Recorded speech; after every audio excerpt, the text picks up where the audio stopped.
Hello everyone, welcome back to my channel dream mom true. तो आज का topic थोड़ा अलग है। मैं आज आपसे अपनी पीसीओडी की जर्नी शेयर करूँगी। किस तरह मैंने वेट गेन किया, किस तरह मैं डायग्नोस हुई पीसीओडी और मेरी क्या क्या गलतियाँ रहीं जिसकी वजह से शायद मुझे पीसीओडी हो गया। जैसे कि मैंने आपको अपनी इस वीडियो में बताया हुआ है कि मेरी टीनेजर से लेके अब तक की मेरी जर्नी कैसे रही। तो उसके बीच की कुछ गलतियाँ जो अगर आप एक टीनेजर हैं या आपके आसपास कोई टीनेजर है वो ना करे और जिससे उसे सफ़र ना करना पड़े, आज उस बारे में बात करते हैं। जर्नी मेरी कुछ ऐसी है कि मुझे शादी से पहले पता ही नहीं चला से हार्मोन्स इनबैलेंस होने की वजह से मुझे पीसीओडी डिटेक्ट हो गया है एंड कुछ टाइम बाद ही पता चलता है। इसमें मैं बहुत लकी रही हूँ कि मेरे को वो मेजर स्टेज तक जाते हुए पता नहीं लगा। इवन मुझे बहुत जल्दी पता चल गया स्टार्टिंग से ही। जैसे मैंने आपको बताया कि मेरे पीरियड्स इरेगुलर रहे हैं, सो मुझे कभी इस चीज़ का लगा ही नहीं कि मेरे को कोई प्रॉब्लम है।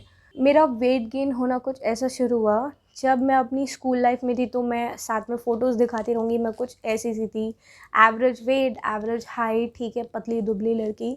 देन जब हम एक टीनेज की तरफ जाते हैं तो हमारी बॉडी में सर्टेन चेंजेस होते हैं, हमारे बॉडी पार्ट्स ग्रो करते हैं, हमारी बॉडी में हार्मोन्स चेंज होते हैं। जब मेरी डेट शुरू हुई तो काफ़ी मैं कुछ ऐसी दिखती थी। मुझे ज़्यादा लगा भी नहीं कि मैं ओवरवेट हूँ, या मुझे ये भी नहीं लगा कि ठीक है हम पंजाबी लोग हैं। मैं पंजाबी हूँ एंड बनिया फैमिली में मेरी शादी हुई है। मैं दोनों तरफ ही ऐसा है कि खाते पीते लोग हैं और मोटे ही होते हैं, कोई दिक्कत नहीं है। तो शादी से पहले भी मुझे ऐसा ही लगा कि हाँ ठीक है, सारे हम लोग मोटे ही हैं, ओवरवेट होना भी कोई बुरी बात नहीं है। तो ठीक है, मैं अपने वेट में मैं अपना ओवरवेट ही रही। धीरे धीरे मेरी कुछ हैबिट्स ऐसी रही होंगी, जैसे मैं अपने टीनेज में अचार वगैरह बहुत खाती थी, खट्टा बहुत खाती थी, सिरका, प्याज, ये सब चीज़ें बहुत ज़्यादा खाती थी।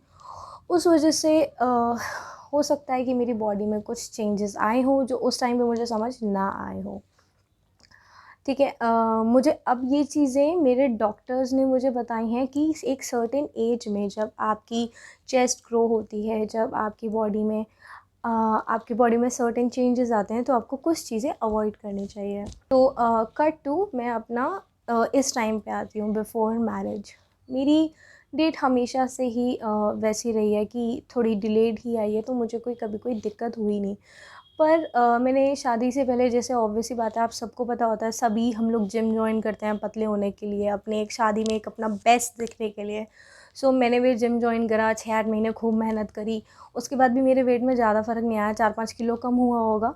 तो मैंने तब थोड़ा-सा इस चीज़ पे थोड़ा सीरियस होकर ध्यान देना शुरू किया कि मेरा वेट कम क्यों नहीं हो रहा। मेरा मेटाबॉलिक रेट कम है, तो उसके लिए मैंने काढ़े, जूसेस, ड्रिंक्स सब पिए, सब ट्राई करा, पर वेट मेरा नहीं वो हो रहा था। जब मुझे डायग्नोस हुआ शादी के बाद, तो मैंने अपने डॉक्टर से कंसल्ट किया, तो उन्होंने मुझे बताया नॉर्मली वेट लूज़ करने में वैसे इतनी दिक्कत होती है, पर जो पीसीओडी के पेशेंट्स हैं स्पेसिफ़िकली, उनके लिए वेट लूज़ करना एक बहुत बड़ा टास्क है। तो इसमें आपको हाई ऑन प्रोटीन्स रहना पड़ेगा, आपको अपने कार्ब्स लो करने पड़ेंगे। मेरा तो ये टाइम आ गया कि मैं कंसीव कर चुकी हूँ, टच वुड, मेरे को इतनी दिक्कत भी नहीं हुई अपने पीसीओडी के टाइम पे। फ्रैंकली स्पीकिंग, मैं एक बारी नेचुरोपैथी सेंटर भी गई थी। जैसे मैंने आपको अपनी पहली वीडियोस में बताया कि मैं एक नेचुरोपैथ स्टूडेंट रह चुकी हूँ, तो मैं 1 हफ़्ता नेचुरोपैथी सेंटर भी होके आई थी। उसका भी बहुत बड़ा रोल है कि मेरी पीसीओडी नेचुरली ख़त्म हुआ है, बिना किसी सप्लीमेंट के या बिना किसी मेडिकेशन के। और वो बहुत ही माइनर स्टेज पे था, मुझे बहुत स्टार्टिंग में ही पता चल गया बाय गॉड ग्रेस, तो इसलिए मेरा पीसीओडी बहुत जल्दी क्योर हो गया। पर उन लड़कियों को जिनको पीसीओडी है, उसके कुछ नॉर्मल सिम्पटम्स होते हैं जो टचवुड मुझे नहीं हुए। उसके कुछ नॉर्मल सिम्पटम्स होते हैं, जैसे आपके फेशियल हेयर आना, आपकी चेस्ट पे हेयर ग्रो करना, या आपकी आवाज़ में मॉड्यूलेशन आना। मॉड्यूलेशन यानी एकदम से आवाज़ बहुत ज़्यादा भारी हो जाना या एकदम से आवाज़ बहुत ज़्यादा पतली हो जाना। अगर आपको इनमें से कोई भी चेंजेस अपनी बॉडी में लग रहा है, तो तुरंत अपने डॉक्टर से कंसल्ट कीजिए, अपने टेस्ट कराइए और फिर उसके अकॉर्डिंग मेडिकेशंस पे आइए। मैं आपको रिकमेंड करूँगी, अगर एलोपैथी आप ना ऑप्ट करें तो ज़्यादा बेटर है, क्योंकि एलोपैथी का काम क्या होता है कि वो बीमारी को सप्रेस कर देता है। आप एलोपैथी दवाइयों को एक स्प्रिंग की तरह मान सकते हैं कि वो आपकी दर्द को, आपकी दिक्कत को दबाता रहता है और एकदम से दिक्कत शूट आउट हो जाती है।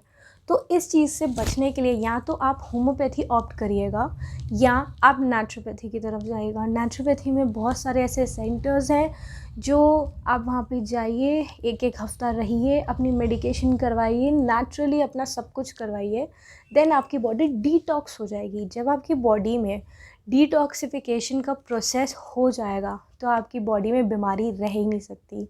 बट नेचुरोपैथी एक इलाज नहीं है, एक लाइफस्टाइल है जिसे आपको फॉलो करना पड़ेगा। मैं सच बताऊं, बाकी मैंने बहुत सारी वीडियोस देखी हैं पीसीओडी, उनकी स्टोरीज़ बहुत ज़्यादा ऐसी रही हैं कि बहुत लोगों को एक्ने हो जाता है, बहुत लोगों को बहुत ज़्यादा दिक्कतें होती हैं। मेरे साथ टचवुड कोई ऐसा एक्सपीरियंस रहा नहीं कि मैं आपको बहुत ज़्यादा इस बारे में नॉलेज दे सकूं।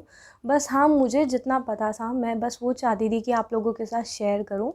अगर आपको ये वीडियो यूज़फुल लगी तो प्लीज़ इस वीडियो को किसी एक पेशेंट के साथ या एक नोन टू के साथ, इवन जो पेशेंट ना भी हो, एक टीनेजर के साथ ज़रूर शेयर कीजिए और इस वीडियो को लाइक करिएगा। मेरे चैनल को लाइक करिए, सब्सक्राइब करिए। Thank you so much.